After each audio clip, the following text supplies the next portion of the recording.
Did you react the same way that we did to what Eberflus said about Davis yesterday? Where our reaction was, wow, like they've kind of put him on notice that he can lose his gig. As someone who's around it every day, what did it seem like to you? I got mad. I mean, it's time to answer the question of Nate Davis. Enough pussyfooting around the whole thing. I mean, we heard before back in June. I was talking about this last night on Bears Training Camp Live. In June, Matt Eberflus kind of slipped up a little bit and talked and gave a bunch of candidates who could play right guard. And then towards the end of the answer, or after the answer, a reporter, I think it was Herb Howard, said, "Oh, so does this mean there's competition at right guard?" And Flus said, "Oh, no, I mean, he's the guy there. He's there, so, he's there." And it was very unconvincing. And I just remember leaving the off-season program thinking, there's definitely a story here. And then I asked Shane Waldron publicly, I said, is assuming Nate Davis is healthy, he's your right guard? He said yes, 100% yes. And then yesterday we get this from Flus being completely ambiguous, and I'm sick of it. Like, I'm done with this. Somebody needs to either tell us what's going on so we don't sit here and speculate and wonder, and I'm sure the Bears are pissed off too. I'm sure that they've had it as well with Nate Davis. But there is nothing that is being told to anybody about anything, and they're not being straight. And I swear to God, I was talking to somebody out here on the sidelines today, and I brought this up as kind of jokingly last year, and I might have even brought it up on your show. Like, does he have something in his contract where he doesn't have to practice in training camp? Because it's just uncanny.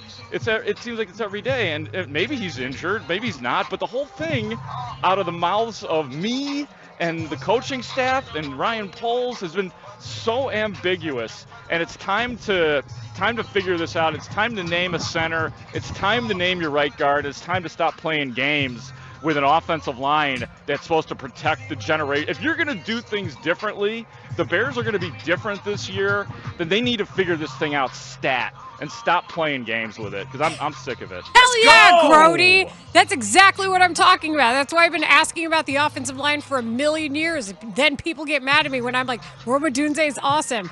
Was this the best need for your team? Was this the biggest fit? I love Rome Odunze. They made their decision. I get it.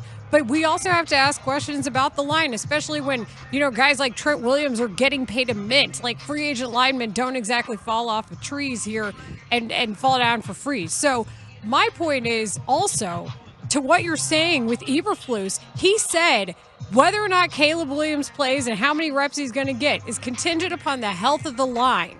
And if 20% of your line isn't consistent when you're talking about one individual, what exactly does that mean? It did not start well last year, and I can't stop thinking about how bad it was, and partially because people didn't play enough in the preseason. Look, Layla, there's been offensive line trauma going back to Mitch Trubisky, but let's keep it even more recent with Justin Fields, who got sacked 11 times in the first time he started a game in Cleveland. Like, they almost got their quarterback killed. And now, and hey, there's still time, and there's a boatload of time left in this camp. But if the Bears are really going to do things differently, and that's what they said they were going to do with this quarterback, then they need to start getting this taken care of. There needs to be, is Nate Davis going to play football for this team or not? I mean, do you want a guy that doesn't seem to want to play? Does Caleb Williams need that or want that? And to your point, Layla, about playing to Caleb might not play I get it. Like, if there's injuries and they still haven't figured stuff out, then no. If you're going to do things differently, don't start Caleb Williams. We all want to see Caleb Williams. I'm dying to see him in a game. But I'll be damned if I want to see him go out there and have the same trauma that the previous quarterbacks had. So it's just it finally flipped the switch for me yesterday. Not that I wasn't frustrated with this previously and just the information we get and don't get as a reporter, but yesterday put it over the edge for me, and we'll see what Shane Waldron has to say about it today. And the thing is, for me, and I've been saying this for the last few days, is the impact that it has on the center position. Like, that to me makes it even worse. And that's why I agree with you, Grote, that you have to start making some hard decisions, because you want Caleb Williams and his center to be on the same page and not go, well, now we've got to move the center to guard because the guard's not playing. Yeah, and then I had the thought, too, it was kind of a twist in the movie moment yesterday, Lawrence, in my head, like, has it been Coleman Shelton and Ryan Bates all along? Has that been what is Coleman Shelton your center and Ryan Bates your right guard? And this is what it's always been from the second that they signed both of those guys, because they knew Nate Davis wasn't going to be prepared or ready to practice or ready to play. And if he is, it's going to be up to the last second. So while I don't think it's really a twist ending, I do wonder a little bit, because that's what we've been seeing every day in practice for the last week and a half is Coleman Shelton at center, Ryan Bates at right guard. That's what you're going to keep repping. And that's fine. Like, if that's what it is, fine. Good. Let Caleb know. Let Ryan Bates know. Great. Maybe that was Ryan Poles' plan all along. He's been in love with Bates forever. Great. Good. Do it then.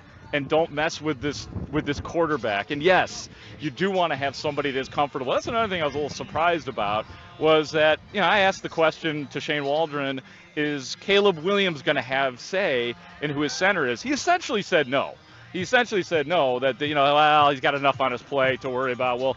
We'll deal with that. But I find that to be a little bit astounding as well. And I understand you don't hand everything over to Caleb Williams in his first year. And there's, as we learned last night from Nick Saban and Matt Eberflus, yes, there is a year that you're allowed to develop your quarterback, and your quarterback is allowed to make mistakes. But let's not make it be because he's not comfortable with the center or anybody on the offensive line. They're going to, look, these guys are going to make mistakes. Caleb Williams is going to get sacked. Offensive line is going to look bad at times. But to have it in sort of this ambiguous what's going to happen way because of one player, that's a shame. It's a shame for this Bears team, which is trying to do things differently. Well, it also makes me wonder, when you say it's going to be hard to make camp and you say there's going to be accountability, what exactly do you mean? Because he's getting paid a lot of money and has been for a few years now.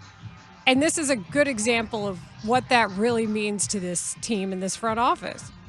Yes, and I guess maybe there is maybe the Bears are starting to put out hints of accountability through the media, like Matt Eberflus did yesterday. I'm sure if you wanted to interpret that in different ways, you could. But here's the thing, Layla, nobody's going to say it publicly, I don't think anyway, but this has got to bother other offensive linemen. This has got to bother other guys that are on the offense, period. Like, how does this guy get to sit out and just kind of walk around? Again, maybe there is something bigger that we don't know about, but then shame on the Bears if they're not telling us. I understand, like, you are entitled to keep tight-lipped, but if there's something going on with Nate Davis that we don't know about and they're not telling us, shame on them. Bottom line, though, is I don't think so. I think the Bears are looking at this, and they are, while I'm frustrated with the Bears are probably super frustrated with Nate Davis as well, and the $33 million that they gave him in March of 2023. I'm sure that they're in the same place, and this is the beginnings of them at least giving the feeling that there might be competition out there. But I just don't think that we should be this far into training camp and not knowing who your center is and not knowing if your $33 million right guard is going to play for you this year. Man, Grote, it's your world today, and we're all just living in it. Outstanding stuff. I needed it. Thank you, guys. Yeah, we appreciate you venting, and occasionally you have to do that when you get frustrated and not feel like you're not getting answers. It can be a really rough gig and a lonely place, especially when people are very excited about a team. We've both been there, Lawrence. And sometimes you just reach that point where you wake up and it's one of those. Well, and you hear the same line of discussion for how long and how many similar situations. I understand the family stuff. We all do. But this is not that. Well, it's your job to say, hey, Bears, what are we doing here? What is this? When does it stop? Well, and when it affects whether or not Caleb Williams is playing. And let me just offer this up, because I like to try and be fair.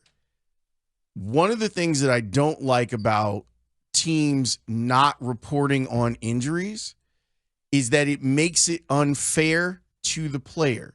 Like in the case of Dansby Swanson, if Dansby Swanson actually has been going through something with his knees, the discussion about Dansby until the last 20 games or so sounds different.